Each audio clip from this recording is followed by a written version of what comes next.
श्री भगवान दास तोदी महाविद्यालय के YouTube चैनल पर आप सभी का स्वागत है।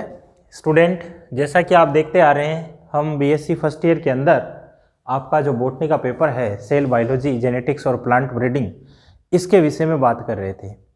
और जहाँ तक आप लोगों ने प्रीवियस वीडियो देखे हैं, हम लोग बात कर रहे थे DNA as a genetic material कि हमने कहा कि जो हमें सेल्स के अंदर जो जेनेटिक मटेरियल देखने को मिलता है, मोस्टली आप लोग देखते हैं कि ये जेनेटिक मटेरियल न्यूक्लियस के अंदर होता है, न्यूक्लियर जीनोम के रूप में, या इसके अलावा भी आप लोग देखेंगे कि ये जो जेनेटिक मटेरियल होता है न्यूक्लियस के अलावा साइटोप्लाज्म के अंदर जो सेल ऑर्गन्स पाए जाते हैं, जिनके अंदर आपको माइटोकॉन्ड्रिया और क्लोरोप्लास्ट मोस्टली देखने को मिलेगा, वहाँ पर भी ये प्रेजेंट होता है। और ऐसे जीन जो DNA है या ऐसा जो जीनोम है उसे हम लोग बोलते हैं एक्स्ट्रा न्यूक्लियर जीनोम। तो हम बात कर रहे थे कि जो जेनेटिक मटेरियल होता है, जो कि आप लोगों ने कहा कि एक जनरेशन से दूसरी जनरेशन में ट्रांसफ़र होता है, या हम लोगों ने कहा कि एक पीढ़ी से दूसरी पीढ़ी में ट्रांसमिट होता है। तो जो ये जेनेटिक मटेरियल ट्रांसमिट होता है, इसके अंदर क्या वास्तव में जेनेटिक मटेरियल DNA होता है या कोई अदर पार्ट होता है जो कि एक सेल से दूसरे सेल के अंदर या एक प्रोजेनी से दूसरी प्रोजेनी के अंदर ट्रांसफ़र हो रहा है? तो इसके रिगार्डिंग हम लोग बात कर रहे थे DNA as a genetic material. DNA ही आनुवंशिक पदार्थ के रूप में होता है। यहाँ पर आप लोगों ने देखा है कि हमने बात की थी कि DNA आनुवंशिक पदार्थ के रूप में होता है, तो उससे रिलेटेड कुछ थ्योरी दी गई थी। आपने पढ़ा था, फ्रेडरिक ग्रिफ्थ का एक्सपेरिमेंट पढ़ा था। इसी तरह से अवेरी एंड को वर्कर्स का जो एक्सपेरिमेंट दिया हुआ था, वो सारा आप लोगों ने पढ़ा है। आज हम इसी टॉपिक को आगे बढ़ाते हैं। तो आपको जो नेक्स्ट जो थ्योरी जो देखने को मिलती है, जो एक्सपेरिमेंटल व्यू दिया गया है DNA as a genetic material के रिगार्डिंग, वो आप लोगों को देखने को मिलेगा Hershey and Chase experiment. Hershey और चेजे ने क्या एक्सपेरिमेंट किया है और उसके आधार पर इन्होंने डिनोट करवाया है कि DNA ही वास्तव में आनुवंशिक पदार्थ है, जो कि एक सेल से दूसरी सेल में या एक प्रोजेनी से दूसरे प्रोजेनी के अंदर ट्रांसफ़र होता है। इन्होंने क्या किया है, हर्शे और चेजे ने यहाँ पर एक बैक्टीरियोफेज काम में लिया है। क्या काम में लिया है? बैक्टीरियोफेज जो है वो काम में लिया है।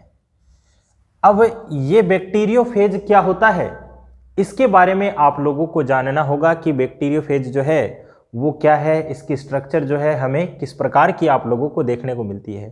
तो वास्तव में आप लोग देखेंगे कि ये एक प्रकार के वायरस है जो कि बैक्टीरियल सेल को इन्फेक्ट करने का काम कर रहे हैं। इसे हम लोग क्या कह रहे हैं? बैक्टीरियोफेज के रूप में इसे आप लोग डिनोट करते हैं। आप लोग देखेंगे कि इस बैक्टीरियोफेज की जो खोज की गई है वो किसके द्वारा की गई है? फ्रेडरिक टीवॉर्ट एंड फेलिक्स डी हेरेले के द्वारा। इन्होंने क्या काम किया है? बैक्टीरियोफेज की खोज की है। तो बैक्टीरियोफेज पूछ लिया जाए, बैक्टीरियोफेज क्या है? ऐसा वायरस जो कि बैक्टीरियल सेल को इन्फेक्ट करे, वो क्या है? बैक्टीरियोफेज। खोज किसके द्वारा की गई है? फ्रेडरिक टीवॉर्ट और फेलिक्स डी हेरेले के द्वारा इसकी खोज की गई है। आप लोग देखेंगे कि बैक्टीरियोफेज की जो स्ट्रक्चर होती है वो मोस्टली आपको किसके रूप में देखने को मिलेगी? टेडपोल के रूप में आप लोगों को देखने को मिलेगी। यानी कि ये जो बैक्टीरियोफेज होता है ये हेड और टेल के अंदर डिवाइड होता है। हेड और टेल का पोर्शन आप लोगों को देखने को मिलेगा, जिसमें आप लोग देखेंगे कि हेड पोर्शन जो होता है वो आपको इस रूप में आप लोगों को देखने को मिलता है। टेल पोर्शन जो होता है इसकी लंबाई आपको 95 mm की आप लोगों को देखने को मिलती है, और इसका जो डायमीटर होता है वो आप लोगों को देखने को मिलेगा 8 mm जो है वो डायमीटर के रूप में आप लोगों को देखने को मिलता है हेड और टेल पोर्शन के अंदर। इसी के साथ आप लोग देखेंगे कि हेड और टेल पोर्शन को जोड़ने के लिए वहाँ पर क्या पाई जाती है? एक कॉलर या सीट जो होती है वो मोस्टली आप लोगों को देखने को मिलती है। दोनों को जोड़ने वाला पोर्शन जो होता है जिसे हम लोग क्या कहते हैं? कॉलर या सीट के रूप में ये आप लोगों को देखने को मिलती है। इसी तरह आप लोग देखेंगे कि टेल पोर्शन के एंड पोर्शन पर आप लोगों को एक हेक्सागोनल प्लेट आप लोगों को देखने को मिलता है। हेक्सागोनल प्लेट, या इसका दूसरा नाम आप लोग कहेंगे बेसल प्लेट, ये आप लोगों को देखने को मिलती है। षटकोणीय परत के रूप में आप लोगों को पाई जाती है। और यहाँ पर आप लोग देखेंगे कि इस प्लेट से 6 टेल फाइबर्स जो हैं वो लगे हुए आप लोगों को देखने को मिलते हैं। और ये जो टेल फाइबर होते हैं ये वायरस को या बैक्टीरियोफेज को क्या करते हैं, जो होस्ट की जो सेल्स होती है उनसे इंट्रोड्यूस करवाते हैं और जेनेटिक मटेरियल को ट्रांसमिट करवाने का काम करते हैं।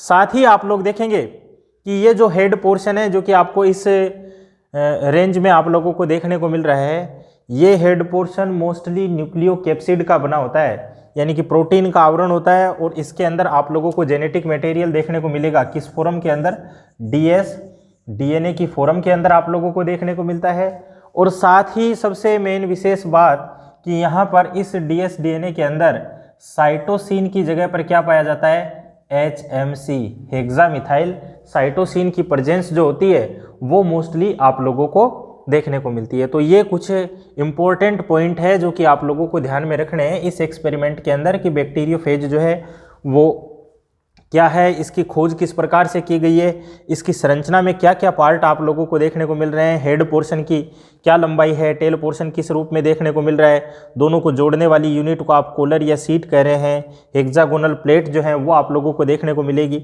इसी के साथ में आप लोग ये भी ध्यान रखना, इस टेल पोर्शन के अंदर आपको रिंग फॉर्मेशन देखने को मिलेगा और टोटल रिंग्स की संख्या कितनी होगी, 24 रिंग जो है वो यहाँ पर आप लोगों को प्रेजेंट देखने को मिलती है।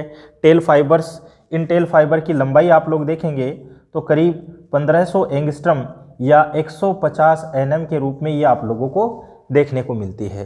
तो ये सारा का सारा आप लोगों ने देखा कि बैक्टीरियोफेज के अंदर आप लोगों को देखने को मिलता है। यहाँ से एक ऑब्जेक्टिव टाइप क्वेश्चन भी किया जाता है आप लोगों का, मोस्टली काफ़ी पॉपुलर क्वेश्चन है आप लोगों का, कि बैक्टीरियोफेज के अंदर जो जेनेटिक मटेरियल होता है वो कौन सा है, आप लोगों को ध्यान में रखना है dsDNA यानी कि डबल स्ट्रैंड डीएनए जो है वो प्रेजेंट है।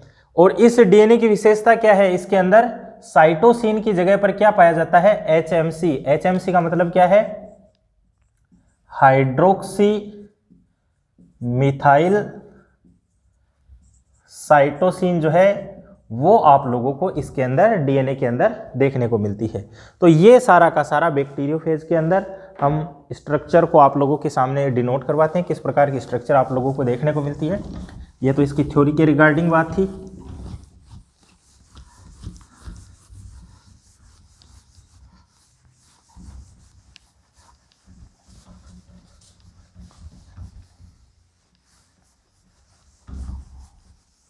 आप लोग स्ट्रक्चर देखें तो बैक्टीरियोफेज की स्ट्रक्चर आपको कुछ इस प्रकार की देखने को मिलती है।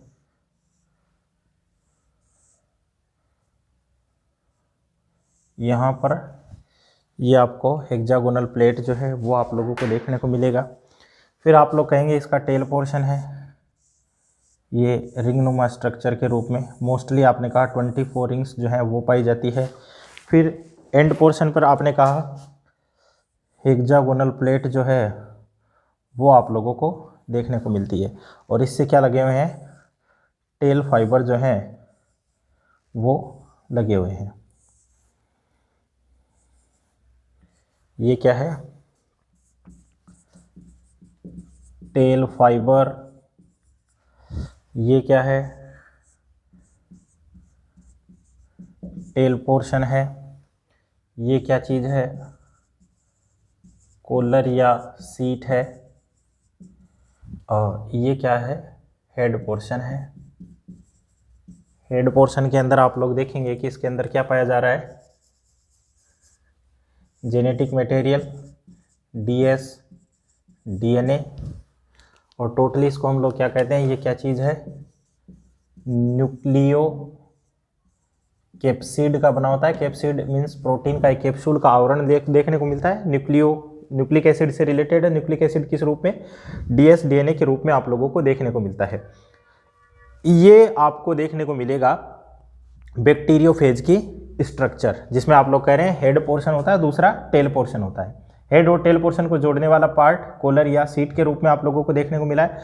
आपने कहा है हेड जो है वो कितना है 95 × 65, यानी कि इसकी लंबाई और चौड़ाई जो है वो आप लोगों को देखने को मिल रही है। फिर आपने कहा टेल पोर्शन 95 mm का होता है, इसका जो डायमीटर है वो कितना है 8 mm का आप लोगों को देखने को मिलता है। इन रिंग्स की संख्या कितनी होती है, आपने कहा 24 संख्या में आप लोगों को देखने को मिलते हैं। एंड पोर्शन पर एक बेसल प्लेट या हेक्सागोनल प्लेट जो है वो आप लोगों को देखने को मिल रही है, और इससे आप लोग देख रहे हैं 2, 4 और 6 क्या जुड़े हुए हैं, टेल फाइबर जुड़े हुए हैं। और टेल फाइबर की लंबाई आप लोगों को बताइए 150 mm के आप लोगों को देखने को मिलते हैं। और क्या करवाते हैं, बैक्टीरियल सेल के साथ में इसको इंट्रोड्यूस करवाते हैं, इन्फेक्शन का काम जो है वो पूरा करवाते हैं।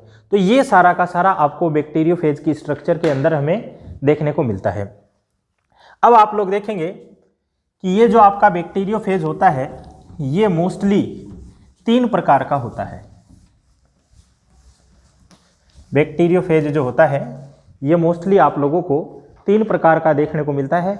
और ये 3 प्रकार कौन से होते हैं, तो आप लोग देखेंगे एक तो होता है टेल्ड, दूसरा होता है फिलामेंटस, और तीसरा होता है क्यूबिकल। ये 3 प्रकार के बैक्टीरियोफेज जो हैं वो हमें देखने को मिलते हैं। जो टेल्ड बैक्टीरियोफेज होता है इसे आप लोग क्या कहते हैं, टी फेज के नाम से इसे आप लोग जानते हैं। और आप लोग देखेंगे कि ये जो टी फेज होता है ये फिर से 2 रूपों में आप लोगों को देखने को मिलता है। कौन सा, ओड एंड इवन, यानी कि ये जो है फिर से आप लोगों को किस रूप में देखने को मिल रहा है, ओड और इवन फेज के रूप में आप लोगों को देखने को मिलता है। अब ओड फेज कौन से होते हैं, T1 है, हम लोग इसे डिनोट करें T1, T3 और T5।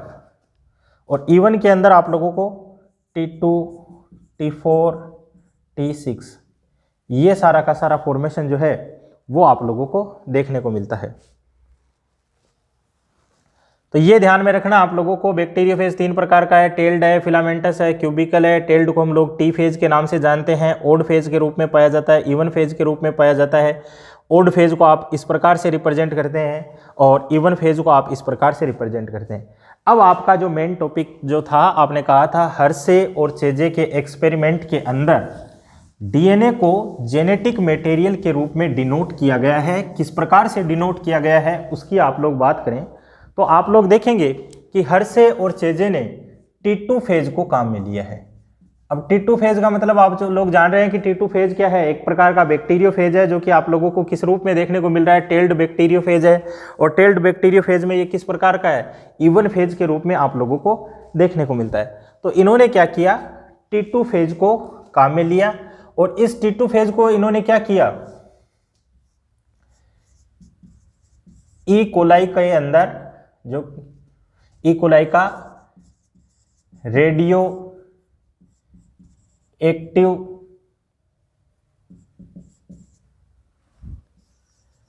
लेबल्ड मीडियम,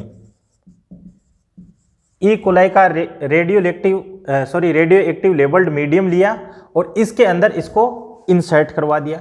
अब इंसर्ट करवाने के बाद में यानी कि आप लोगों को ये देखने को मिला कि ये सारा का सारा आप लोगों को देखने को मिलेगा, एक सेकेंड, ई कोलाई का रेडियो एक्टिव लेबल्ड मीडिया आप लोग काम ले रहे हैं। ये रेडियो एक्टिव लेबल्ड मीडिया है, आपको देखने को मिलेगा P32 से इसकी मार्किंग की गई है और S35 से इसकी मार्किंग की गई है। ये आगे बताएंगे कि ये मार्किंग क्यों की गई है। तो T2 फेज को काम में लिया, इस मीडिया के अंदर डाल दिया। इस मीडिया के अंदर जो लेबल्ड पार्ट है वो इस रूप में आप लोगों को देखने को मिल रहा है। और जैसे ही ये यहाँ पर क्या हुआ, लेबल्ड हुआ, लेबल्ड होने के बाद में इसको क्या करवाया, insert in bacterial cell, bacterial cell के अंदर इसको इंसर्ट करवाया। तो आप लोग देखेंगे कि ये बैक्टीरियल सेल है, इस बैक्टीरियल सेल के अंदर हम लोग इंसर्ट करवा रहे हैं। ये बैक्टीरियोफेज था, अपने टेल फाइबर के माध्यम से यहाँ अटैच्ड हो गया और अटैच्ड होने के बाद में ये इस सेल के अंदर इंसर्ट करेगा और इंसर्ट करने के बाद में आप लोग देखेंगे कि हम इसको क्या करेंगे, आइसोलेट करेंगे। और आइसोलेट करके आप लोग देख रहे हैं कि जो सेल के अंदर जो इंसर्ट हुआ है वो पार्ट क्या है, आप लोगों को किस प्रकार का पार्ट देखने को मिल रहा है। ये पोर्शन देखने को मिलेगा आइसोलेशन के माध्यम से, और एक पोर्शन आप लोगों को ये देखने को मिलेगा।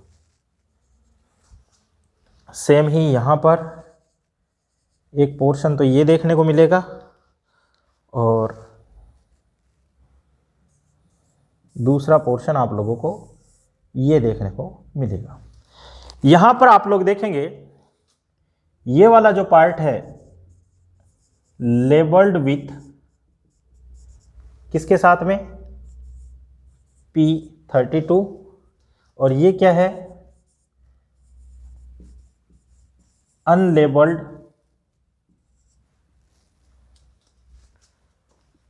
फिर यहां पर ये आप लोग देखेंगे लेबल्ड विथ S35, और ये वाला पार्ट है अनलेबल्ड। ये पूरा का पूरा एक्सपेरिमेंट जो है वो शो किया गया है आपके हर्शे एंड चेजे के एक्सपेरिमेंट के रूप में हम डिस्प्ले करते हैं। हर्शे और चेजे ने बैक्टीरियोफेज काम में लिया है। कौन सा बैक्टीरियोफेज है, T2 फेज जो है वो काम में लिया है। अब आप लोगों ने देखा है बैक्टीरियोफेज की स्ट्रक्चर के अंदर, बैक्टीरियोफेज के अंदर क्या होता है भाई, न्यूक्लियोकैप्सिड पाया जाता है, यानी कि वहां पर क्या होता है, न्यूक्लिन जो प्रोटीन का क्या है, कैप्सूल या कैप्सिड पाया जा रहा है, और उसके अंदर जेनेटिक मटेरियल आप लोगों को देखने को मिलता है। अब यहाँ पर यह मेंशन किया जा रहा है कि सेल के अंदर जेनेटिक मटेरियल इंसर्ट हो रहा है या उसका प्रोटीन कोट इंसर्ट हो रहा है, उस एक्सपेरिमेंट को शो करने के लिए ये सारा का सारा काम किया गया है। यहाँ पर इस T2 फेज को हम लोग क्या कर रहे हैं, रेडियो एक्टिव लेबल्ड मीडिया के अंदर इसको कल्चर कर रहे हैं। रेडियो लेबल एक्टिव मीडिया का मतलब यह है कि इस मीडिया के अंदर आप लोग क्या मार्किंग कर रहे हैं, फॉस्फोरस 32, सल्फर 35, ये मार्किंग कर रहे हैं। ये मार्किंग इसलिए की जा रही है, आप लोग देखेंगे कि जो जीनोम है, डीएनए है, उस डीएनए के अंदर हमें फॉस्फोरस देखने को मिलता है। तो फॉस्फोरस की मार्किंग आप लोगों को शो कर देगी कि जीनोम इंसर्ट हो रहा है या नहीं हो रहा है। जहां पर भी सेल के अंदर आप लोगों को ये लेबल्ड पार्ट देखने को मिल रहा है, इसका मतलब वहां पर जीनोम जो है उसका इंसर्टेशन हमें देखने को मिला है। अदरवाइज आपको ये इंसर्ट देखने को मिलता है या नहीं देखने को मिलता है, तो इसकी मार्किंग क्या शो करेगी कि ये प्रोटीन कोट के लिए होता है, यानी प्रोटीन कोट के अंदर क्या पाया जाता है, सल्फर आप लोगों को देखने को मिलता है, तो उसकी मार्किंग से ये शो किया जाएगा। तो हमने इसको लेबल्ड कर दिया, और लेबल्ड करने के बाद में आप लोग जो भी फेज बन रही है उसको हम लोग क्या कर रहे हैं, बैक्टीरियल सेल के अंदर इंसर्ट करवा रहे हैं। बैक्टीरियोफेज है, बैक्टीरियल सेल को इन्फेक्ट करेगा, ये इन्फेक्शन हो रहा है। इन्फेक्शन के बाद में आप लोग देखेंगे कि फेज जो है वो अटैच्ड हो गया अपने टेल फाइबर के माध्यम से, इसका जेनेटिक मटेरियल जो है वो सेल के अंदर इंसर्ट करता है। अब ये जेनेटिक मटेरियल इंसर्ट हुआ है या इसका कैप्सिड पार्ट इंसर्ट हुआ है, इसके लिए हम लोग क्या करेंगे, इसको आइसोलेट करेंगे, पृथक करेंगे। आइसोलेशन में आप लोग देखेंगे कि इस बैक्टीरियल सेल के अंदर जो आपको मटेरियल देखने को मिल रहा है, जिसे हम लोग क्या कह रहे हैं, बैक्टीरियोफेज का जीनोम, वो किससे लेबल्ड है, P32 से लेबल्ड है। तो इस बात से तय हो जाता है कि सेल के अंदर इंसर्ट होने वाला जो जेनेटिक मटेरियल है वो क्या है, डीएनए के फॉर्म में ही आप लोगों को देखने को मिलता है, क्योंकि ये मार्किंग हमें सेल के अंदर शो हो रही है। सेल के बाहर की तरफ आप लोग देख रहे हैं कि ये पार्ट आप लोगों को देखने को मिल रहा है, ये अनलेबल्ड है, यानी कि यहाँ पर अनलेबल्ड किससे है, इस चीज़ को ध्यान रखना, ये अनलेबल्ड किससे है, इस चीज़ से अनलेबल्ड है, क्योंकि यहाँ पर सल्फर को तो हम काम ही नहीं ले रहे हैं, फॉस्फोरस को काम में ले रहे हैं, तो इससे ये क्या है, अनलेबल्ड फॉर्म में आप लोगों को देखने को मिलते हैं, क्योंकि यहाँ पर ये इसको लेबल्ड नहीं करेगा। तो आपको ये तय हो गया कि जेनेटिक मटेरियल ही इंसर्ट हुआ है, जबकि नॉन जेनेटिक मटेरियल है वो सेल के बाहर रह गया। यहाँ पर आपने ये मटेरियल काम में लिया था, सेम इन्फेक्शन करवाया, आइसोलेशन करवाया, तो आपने देखा कि ये कहाँ पर लेबल्ड देखने को मिलता है, प्रोटीन कोट के अंदर। तो प्रोटीन कोट के अंदर आपको क्या देखने को मिलेगा, लेबल्ड विथ S35, जबकि सेल के अंदर डीएनए होता है और डीएनए इससे क्या होता है, लेबल्ड नहीं हो पाता, तो ये क्या देखने को मिलेगा, अनलेबल्ड विथ